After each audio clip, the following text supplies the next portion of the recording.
Beauté à vous tous qui me suivez. Je suis Brogui. C'est un autre jour aujourd'hui et je profite de ce beau moment pour essayer d'allumer ma petite caméra et de reprendre le sujet que nous avons introduit dernièrement. Nous parlons du mystère de la réincarnation selon les sceaux.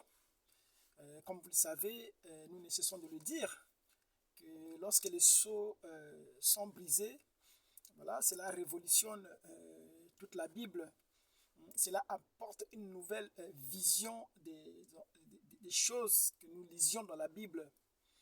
Parce que, comme je l'avais signalé la dernière fois, que pour le prophète Branham, lorsqu'il a expérimenté l'ouverture des sceaux, il a avoué que c'était contraire à tout ce qu'il croyait avant. J'aime ironiser dans ce sens pour dire, taquiner un peu les prédicateurs, en disant que seul pour les pasteurs et les docteurs qui n'ont pas compris les sceaux, seul pour eux, le livre des sceaux, c'est une continuité. Mais pour les gens qui ont vraiment compris les sceaux et qui ont lu, effectivement, qui ont compris le plan qui retrace l'ouverture des sceaux, pour eux, la révélation des sceaux apporte une rupture. Voyez, parce que Branham lui-même espérait, il espérait que l'Église soit arrivée à maturité, que l'Église soit assez mature pour séparer les deux œuvres. Aujourd'hui, il y a l'œuvre de l'évangéliste, comme il lui avait été recommandé. Dieu lui a dit, Branham fait l'œuvre d'un évangéliste. Voyez? Et Branham est resté dans l'œuvre de l'évangéliste, guérissant les malades, prêchant la parole. Mais cela n'était pas véritablement son rôle. Voyez? Il attendait de partir vers l'ouest pour revenir avec son message qui était le message du messager du septième ange de l'Église. Parce que c'est lui qui avait mission de répéter ou de briser les mystères. Voyez? Avant que ce moment n'arrive, voyez, Branham faisait l'œuvre d'un évangéliste. Nous avons dit dernièrement qu'en exerçant cette œuvre de l'évangéliste, Branham a guéri les malades, il a prêché aussi. C'est dans ce sens que lorsqu'il prêche sur les livres de l'Apocalypse en étant un évangéliste, il avait confondu pour dire que les cavaliers du premier sceau, qui étaient sur un cheval blanc, il appelait ça Christ. Cela a duré jusqu'à ce que la révélation lui fut donnée là-dessus. Il a compris que ce n'était pas Christ, c'était l'antichrist. Donc les sceaux viennent pour apporter plus de lumière. Donc voilà, nous voulons reprendre notre sujet du mystère de la réincarnation, conformément à ce que je viens de dire, que les sceaux nous amènent à reconsidérer d'autres choses. Parce que le mystère des sceaux, c'est le mystère de la connaissance dans toute sa globalité. Nous savons que la religion a véhiculé beaucoup d'informations, et dans la religion, on trouve beaucoup d'informations qui étaient vraies. D'ailleurs, cela est de même pour d'autres sources de connaissances comme le bouddhisme, l'islam et autres religions que vous connaissez. La vérité était éparpillée. Lorsque vous allez chez les francs-maçons, vous avez beaucoup de principes qui sont vrais, que les gens pratiquent et ils voient les résultats. Voyez? La connaissance était éparpillée, mais le but de l'ouverture des sceaux, c'est comme d'être comme les serpents de Moïse qui devaient avaler les petits serpents, voyez-vous, pour les renfermer dans un même bâton. L'ouverture des sceaux vient prendre tout ce qui avait été laissé en suspens chez les méthodistes, chez les francs-maçons, chez les rosicruciens, chez les bouddhistes. Voyez, les sceaux rattrapent tout ça et ramènent la connaissance. C'est en ce jour-là que Daniel avait dit que la connaissance augmentera. Il dit que ceux qui craignent l'Éternel, ou si vous voulez les justes, auront une très grande connaissance. Et nous sommes en train de vivre les jours en question. Voyez, nous allons lire la portion de l'écriture que nous avons lue dernièrement pour sortir un contexte dessus. Aussi, parce que les gens pensent que les choses que nous déclarons, nous les inventons. C'est pourquoi nous voulons nous appuyer sur ce qui est écrit pour tirer notre contexte. Je lis dans Matthieu 16 à partir du verset 13 jusqu'au verset 20. Jésus étant arrivé dans le territoire de Césarée de Philippe, demanda à ses disciples, « Qui dit-on que je suis moi le Fils de l'homme ?» Ils répondirent, « Les uns disent que tu es Jean Baptiste, les autres Élie, les autres Jérémie ou l'un des prophètes. Et vous, leur dit-il, qui dites-vous que je suis ? Simon-Pierre répondit, tu es le Christ, le Fils du Dieu vivant. Jésus, reprenant la parole, lui dit, tu es heureux, Simon, fils de Jonas, car ce ne sont pas la chair et le sang qui t'ont révélé cela, mais c'est mon Père qui est dans les cieux. Et moi, je te dis que tu es Pierre, et que sur cette pierre, je bâtirai mon église, et que les portes du séjour de mort ne prévaudront point contre elle.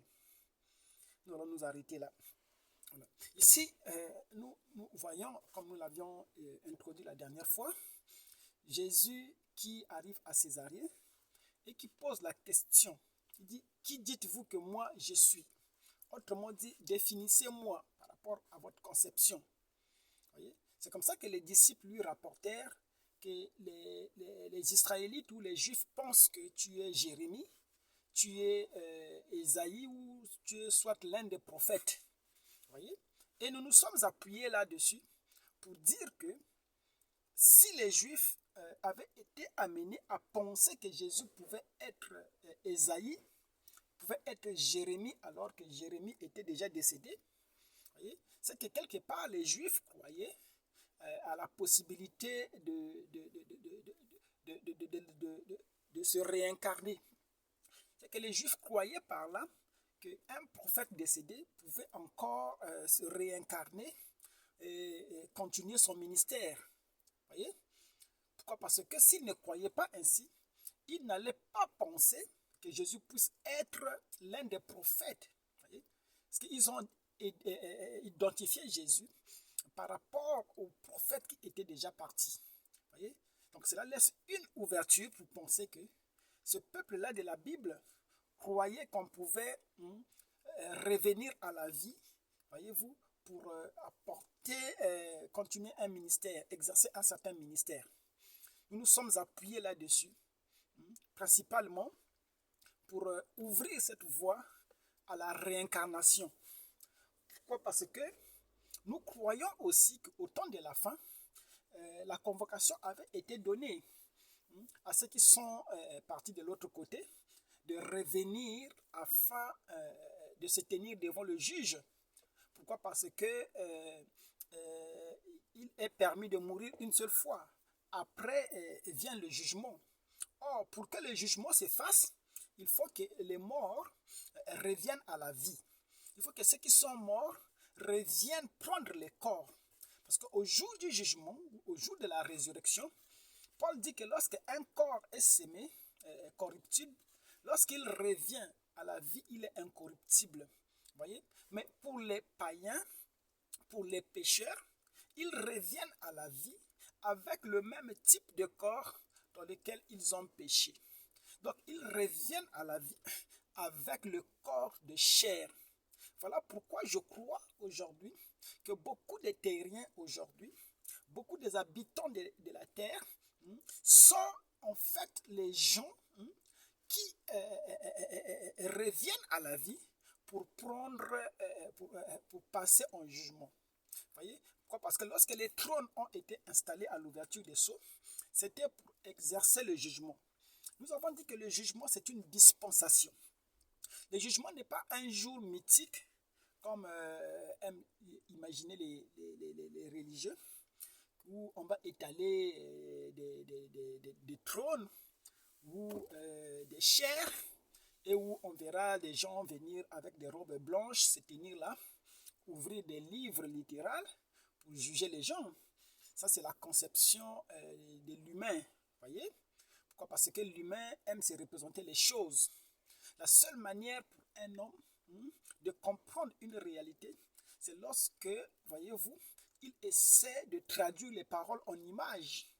C'est comme cela, lorsque vous lui parlez de quelque chose, lorsqu'on parle des trônes, l'homme a dans sa pensée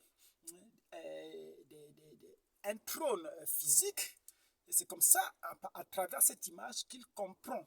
C'est pourquoi la pensée humaine est souvent très éloignée de la pensée divine. Pourquoi? Parce que lorsque Dieu parle des trônes, Dieu est en train d'exprimer une réalité spirituelle, voyez-vous, à quoi il assimile au trône. Voyez? Donc les trônes qui sont ouverts, voyez-vous, au temps de la fin, je crois que nous l'avons déjà abordé ce domaine. Nous avons dit que c'était les fils de Dieu manifestés. Parce que la Bible dit que les saints jugeront le monde.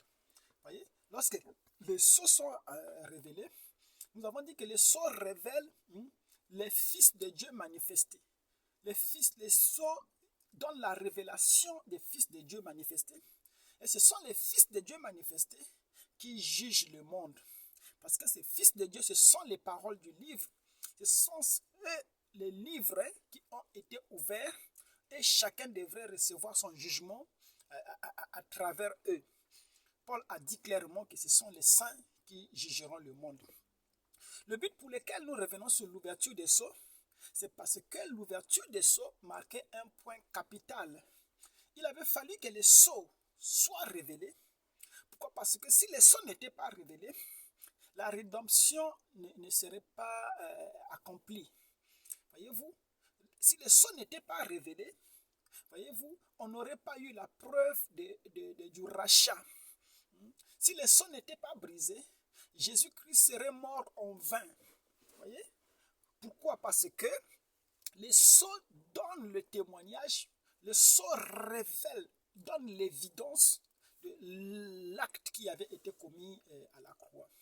Vous savez que lorsqu'on arrive à l'ouverture des sceaux, c'est le point de séparation. C'est là où la sémence se retire de la balle. On a vu beaucoup de docteurs aujourd'hui, beaucoup de prédicateurs, voyez-vous, suivre les messages jusqu'à un certain moment.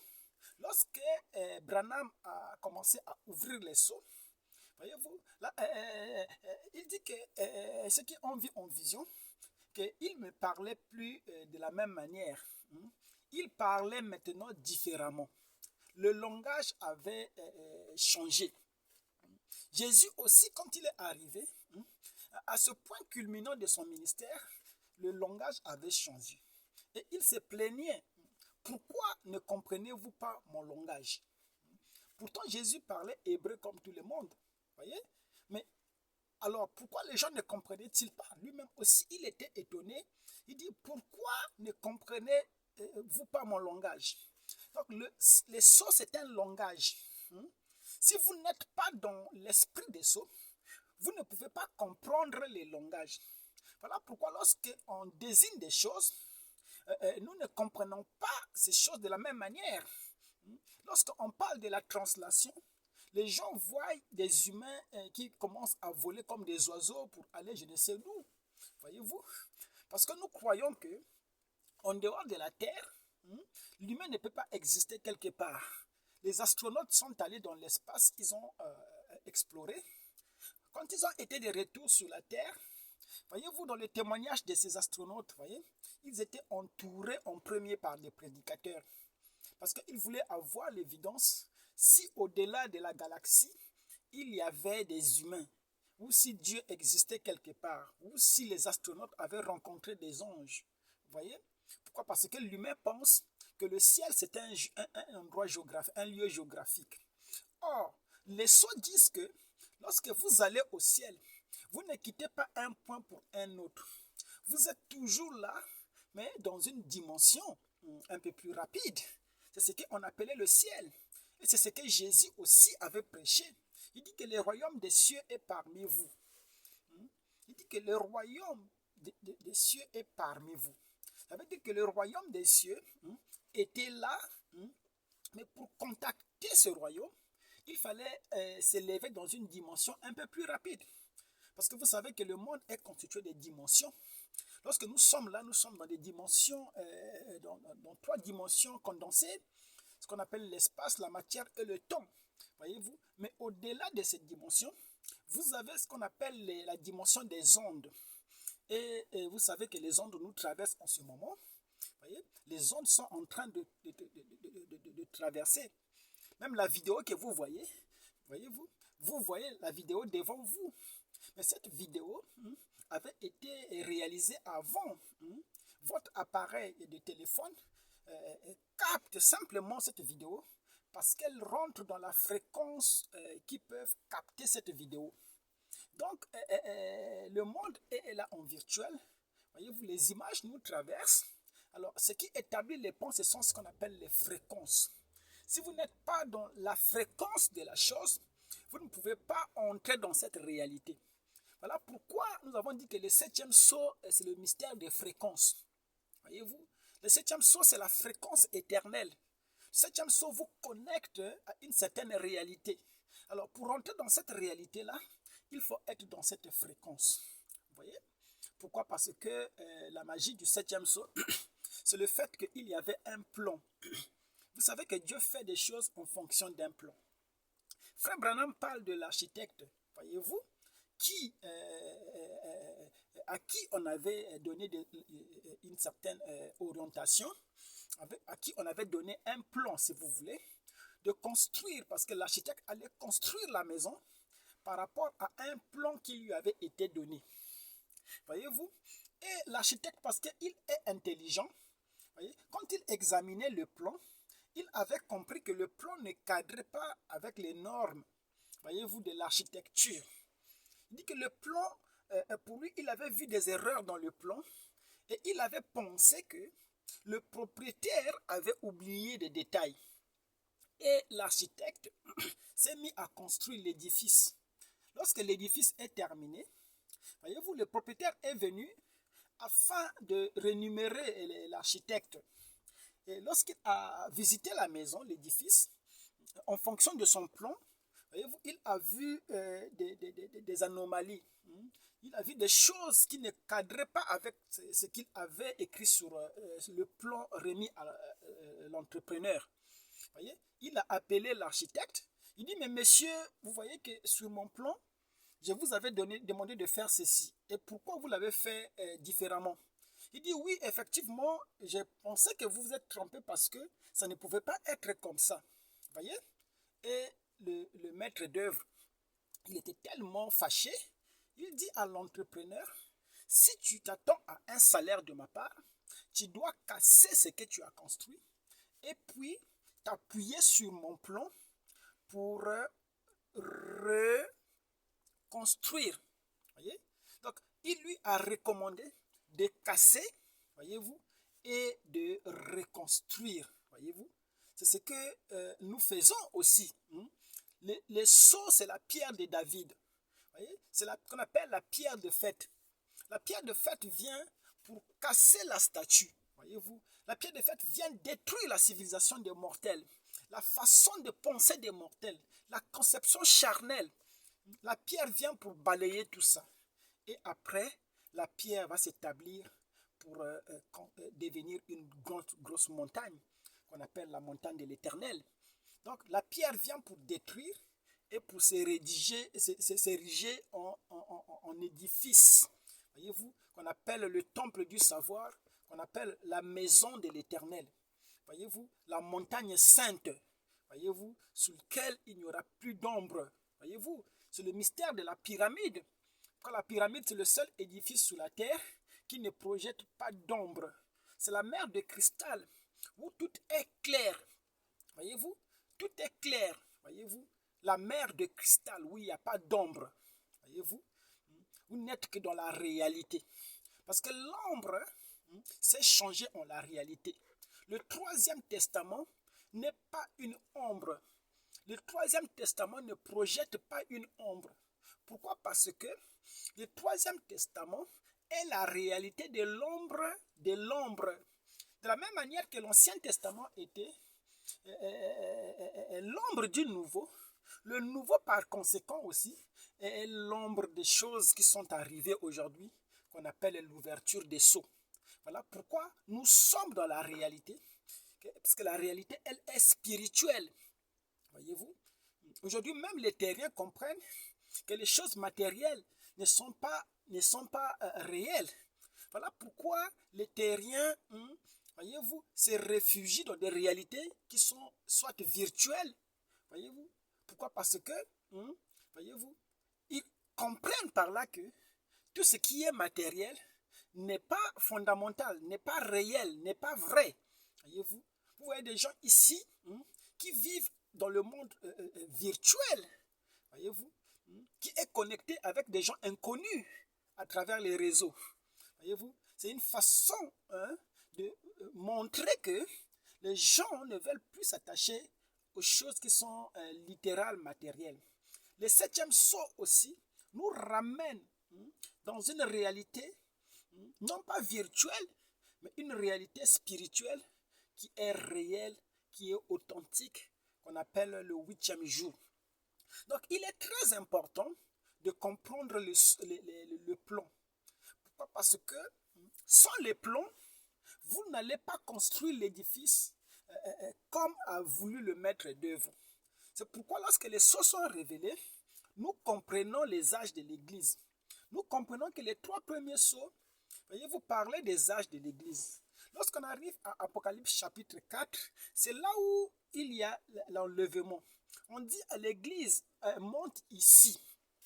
Voyez-vous, lorsque l'Église monte, voyez-vous, lorsque l'Église monte, voyez-vous, c'est là que, à partir de là que les choses qui devraient arriver commencent à arriver. Lorsque Jean voit le trône, quand il monte dans l'enlèvement, voyez-vous, Jean, lorsqu'il voit le trône, ça veut dire que l'enlèvement est déjà passé. Alors, pour classer les choses de cette manière, il faut avoir compris ce qu'on appelle le plan de la rédemption. Voilà pourquoi beaucoup de docteurs aujourd'hui, qui prêchent avec beaucoup de charisme, mais ils sont butés devant ces petites choses. Pourquoi? Parce qu'ils n'ont pas compris l'enlèvement. C'est des docteurs qui prêchent le 7e sceau, mais qui attendent encore que l'enlèvement. Il prêche le 7e sceau tout en espérant que cela lui donne la foi pour un jour disparaître. Voyez-vous? Or, il n'a pas compris que lorsqu'on parle du 7e sceau, ça veut dire que l'enlèvement est déjà passé. Jean devrait d'abord monter pour voir le 7e sceau, pour voir le trône. Déjà, lorsqu'il parle des sceaux, les sceaux ne sont pas révélés dans les âges de l'Église. Frère Branham dit que les sceaux, dit ça dans Daniel, le livre de Daniel, dit que les sceaux sont révélés pendant la période de la grande tribulation. Or, pendant cette période, voyez-vous, l'Église est dans la gloire. C'est simplement ces choses que nous devrons comprendre avant d'aller plus loin. Donc, l'architecte devrait déconstruire ce qu'il avait construit et s'inspirer du modèle, s'inspirer du plan pour rebâtir suivant les consignes. C'est ça la grande mission aujourd'hui avec l'ouverture des sceaux. Nous devons casser la mauvaise vision, casser la maison qui avait été construite selon les idées de l'homme. Voyez-vous ce qu'on appelle la religion, voyez, pour bâtir d'après le modèle des sceaux. C'est en cela que lorsque nous essayons de bâtir selon le modèle des sceaux, c'est là où la balle se sépare du grain. C'est là où les docteurs s'arrêtent et commencent à renier le nom du Seigneur Jésus-Christ. Ils repartent dans le kamitisme, voyez-vous, la kamitologie, voyez, où ils rejoignent, voyez-vous, les dieux égyptiens, voyez-vous, pensant que c'est ça la vraie chose. Alors que Osiris, ou ces dieux égyptiens, n'ont pas fait la preuve, n'ont pas montré leur preuve. Voyez-vous, si nous croyons à Jésus, c'est parce que Jésus a la capacité de montrer qu'il est le même hier, aujourd'hui et éternellement. Aujourd'hui, on ne peut pas être intelligent, on ne peut pas être sincère sans pour autant reconnaître que Jésus-Christ est le même hier, aujourd'hui et éternellement, à l'exception de son corps humain. Pourquoi? Parce qu'on n'a pas besoin d'avoir lu la Bible, voyez-vous. On n'a pas besoin de s'appuyer sur un livre qu'on appelle la Bible pour réaliser cela. La magie ou la force de Jésus, c'est parce que c'est Jésus-là qui a vécu, que les gens commencent à remettre en cause l'existence, est capable aujourd'hui de refaire les mêmes choses qu'il a fait, de se prendre en photo, guérir les gens, conformément à ce que nous avons lu dans les livres, manifester la même chose, même en plus grand nombre, pour donner l'évidence de qui il est. Voyez-vous? Aujourd'hui, le Jésus que les gens comparent à Osiris, pensant que Jésus est une photocopie de Osiris. Mais nous ne voyons pas Osiris. S'il est le même hier, aujourd'hui, éternellement comme Jésus, alors pourquoi ne fait-il pas la démonstration? Pourquoi? Parce que nous savons que lorsque Frère Branham est allé en Inde, voyez-vous, il a dit que je viens vous prêcher Jésus qui est le même hier, aujourd'hui et éternellement. Si vos dieux à vous, de la mythologie indienne, sont puissants, alors faisons le défi. Ici, il y a un adorateur du soleil qui est devenu aveugle en regardant le soleil.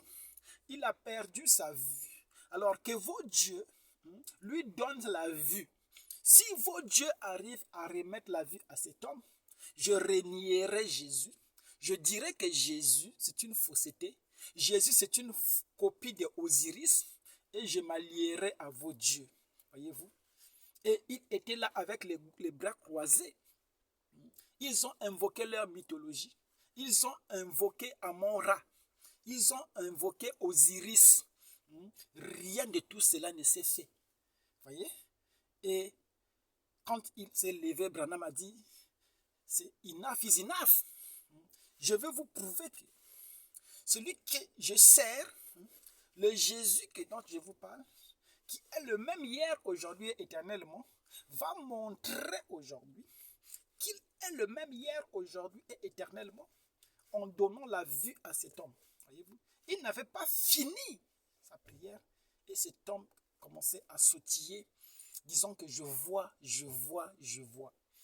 Pourquoi? Parce que le Jésus dont nous parlons, c'est quelque chose qui est réel, qui peut prouver qu'il est réel, qui peut donner les preuves de son existence. Alors, c'est vraiment dommage que les gens qui ont pressé ces choses, lorsqu'on arrive à ce carrefour qu'on appelle l'ouverture des sceaux, voyez-vous, alors que le pays est à un pas, voyez-vous, ils préfèrent répartir dans les mythologies égyptiennes, voyez-vous, alors que, voyez-vous, cela avait été banni depuis les temps anciens. Ces doctrines égyptiennes existaient à l'époque de la Bible, mais Dieu avait recommandé à son peuple de ne pas se lier à ces dieux-là égyptiens, de ne pas vénérer les morts, voyez-vous, de ne pas entrer dans un tel culte. Pourquoi? Parce que, voyez-vous, cela n'était pas la voie que Dieu avait choisie pour son peuple. Donc, Jésus que nous croyons aujourd'hui, qui est venu à l'ouverture des sceaux, c'est un Jésus qui est réel. Voyez-vous, ce n'est pas Osiris, voyez-vous, mais nous comprenons que lorsque le troisième poule s'ouvre, voyez-vous, alors c'est une convocation, voyez, une convocation pour que les morts puissent revenir à la vie. Nous avons prêché, nous avons parlé dernièrement de la fin de la mort. Nous avons dit qu'à l'ouverture des sceaux, voyez-vous, il y a d'abord la résurrection. Donc, quand nous parlons de la translation, il y a les morts en Christ qui reviennent à la vie. Donc, il y a comment on appelle, il y a la résurrection. Voyez? Lorsque la résurrection se fait, c'est la preuve qui montre que la mort s'est effacée, que la mort est devenue de l'histoire, que nous sommes au-delà de la mort, parce que la mort devait s'arrêter dans le 4e sceau. C'est l'aigle qui allait vaincre la mort, parce qu'il lui avait permis d'avoir des ailes pour voler. Voyez-vous? C'est pourquoi l'aigle devrait aller dans l'enlèvement. Il ne pouvait pas être rattrapé par la mort. Nous avons montré le mystère de l'enlèvement avec la parabole de Jésus, qui disait que lorsque les deux qui seront sur un même lit, un sera pris et l'autre sera laissé. Nous avons montré comment les deux étaient dans un même lit. Il y avait le précieux frère Branham et le frère Branham. Nous avons montré comment le précieux frère Branham est sorti. Il regardait derrière le frère Branham avec sa calipsie allongée à côté de sa femme. Et les immortels appelaient notre précieux frère Branham. Voyez, l'un était pris, l'autre était laissé. Voyez, et cela montrait que la mort n'avait plus d'emprise pour nous, qu'on pouvait précéder la mort, qu'on pouvait être dans les théophanies sans pourtant que la mort nous frappe physiquement. Parce que Branham, de l'autre côté, il a vu aussi les gens de son groupe. Il a vu les Neville, il a vu les Bosworth de l'autre côté. Et il témoigne, il dit que je vous ai vus tous là-bas. Alors que ces gens-là étaient en train de vaguer à leurs occupations, ne sachant pas que quelque part ils étaient là-bas. Voyez, c'est le mystère du dédoublement. Voyez, pourquoi? Parce que lorsque vous croyez, vous devenez un être double. Un qui est dans l'enlèvement et l'autre qui attend la tombe. Nous avons montré tous ces mystères, voyez-vous. Et aujourd'hui, nous parlons du jugement. Voyez? Donc, le jugement, c'est une invitation, c'est une convocation qui appelle les gens à la réincarnation. Voyez? Beaucoup de terriens qui sont en train de vaguer ici sous la terre, ce sont les gens qui ont répondu à la convocation de se présenter devant le juge. Voyez? Voilà pourquoi il y a de l'épuration sur la terre.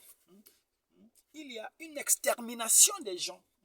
Une fois que vous êtes passé en jugement, voyez-vous, on vous épire comme de la poussière.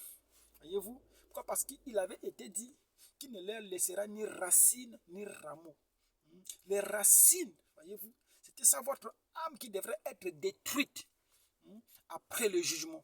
Parce que nous avons dit que lorsque la mort s'efface, il reste ce qu'on appelle la seconde mort. Or, la seconde mort, c'est lorsque vous passez au jugement et que vous êtes condamné, votre âme est vouée à repartir dans les atomes et les molécules. Ce qu'on appelle l'annihilation de votre âme. Ce qui fait que la terre soit surpeuplée aujourd'hui, c'est parce que on a convoqué les morts revenir devant le jugement. Je n'ai pas pu entrer dans la réincarnation tellement. Pourquoi? Parce que nous avons dans le message, voyez-vous, des éléments qui nous amènent à croire à la réincarnation. Parce que même Élie de Malachie 4, voyez-vous, c'était Élie qui devrait venir réincarner de nouveau pour accomplir certaines œuvres. Voyez, nous avons des exemples pour appuyer cela. Montrons comment aujourd'hui les gens qui sont poussés se reconnaissent avoir vécu dans une vie antérieure. Nous avons des exemples sur lesquels nous allons nous appuyer, voyez-vous, pour essayer de poursuivre avec ces sujets. C'est vrai que je n'ai pas tellement touché la réincarnation. J'ai été amené à parler d'autres détails, mais nous allons poursuivre dans une prochaine vidéo où nous allons parler de la réincarnation comme telle. Merci beaucoup d'avoir suivi. Comme vous le savez, nous faisons des petites vidéos de 30 minutes pour que cela ne soit pas assez lourd. Nous allons revenir bientôt. Merci, c'était Bogi.